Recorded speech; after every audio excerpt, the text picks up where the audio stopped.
कबूतर खाना बना रहा होता है। तभी कबूतर के घर में पानी खत्म हो जाता है।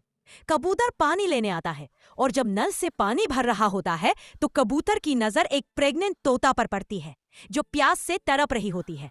कबूतर तुरंत पानी लेकर भागता हुआ जाता है और तोता को पानी पिलाता है।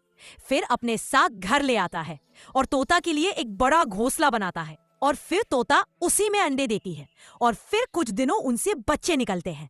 फिर भी कबूतर रोने लगता है। फिर लाइक सब्सक्राइब नहीं। ओके।